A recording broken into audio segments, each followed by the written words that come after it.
Hi everyone, बहुत बहुत स्वागत है फ्रेंड आपका इस यूट्यूब चैनल बाबा इलेक्ट्रिकल ज्ञान में। फ्रेंड आज हम जानेंगे स्टेबलाइजर के बारे में।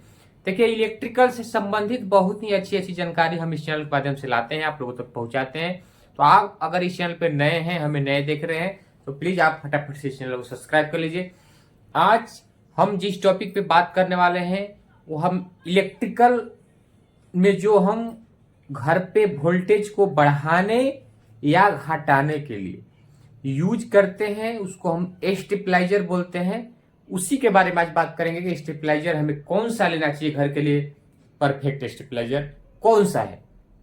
बहुत ही इंपॉर्टेंट टॉपिक है, बहुत ही अच्छा टॉपिक है। इस पे आप लोगों के साथ जुड़े हैं इस वीडियो के माध्यम से, तो आप लास्ट तक बने रहिएगा।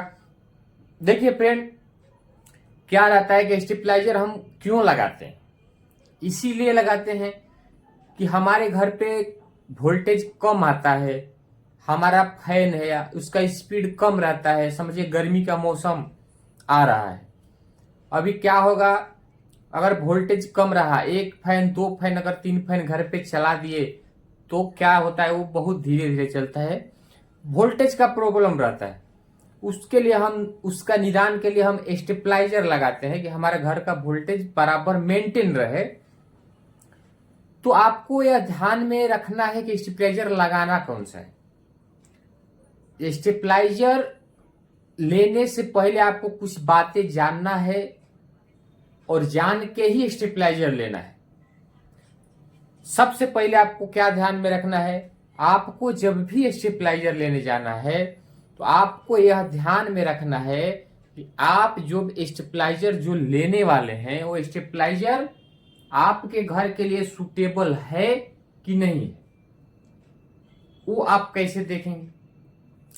उसके लिए आपको सबसे पहले क्या करना है कि आपके अपने घर का पूरा लोड को चेक कर लेना है कि आपके घर पे लोड कितना है, कितना लोड यूज करते हैं आप अपने घर पे। और जब आप पूरा लोड कैलकुलेशन कर लेंगे एक बार, तो क्या होगा, आपको पता चल जाएगा कि आपके घर पे लोड है कितना। और जब आप दुकान पे जाएंगे स्टेबलाइजर लेने के लिए, तो वहां पे आपको यह बात बताना है कि हमारे घर पे इतना लोड है। समझिए आपके घर पे 10 एम्पियर लोड यूज होता है, उनको बताना है कि हमारे घर पे 10 एम्पियर लोड यूज होता है और उस लोड के कैपेसिटी के हिसाब से हमें स्टेबलाइजर दीजिए।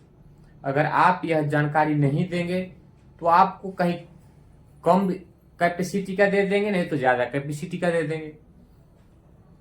तो कम हो गया तो प्रॉपर वो लोड नहीं ले पाएगा। तो ये ध्यान में रखना है आप। उसके बाद दूसरा बात क्या ध्यान में रखना है कि आपको अपने घर का वोल्टेज को चेक करना है कि आपके घर पे वोल्टेज आता कितना है।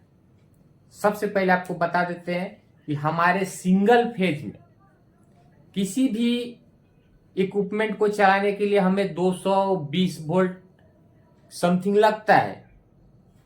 तो अगर आपके घर पे 100 वोल्ट आता है तो उस 100 वोल्ट से 220 वोल्ट बनाने का कैपेसिटी जो स्टेबलाइजर में है, क्या रहता है, स्टेबलाइजर में हमारे ट्रांसफार्मर लगे रहते हैं जो कि अलग अलग कट ऑफ पोटेंशियल के लगे रहते हैं। रिक्वायर्ड कहीं 100 वोल्ट आता है, कहीं 85 वोल्ट आता है, कहीं 150 वोल्ट आता है।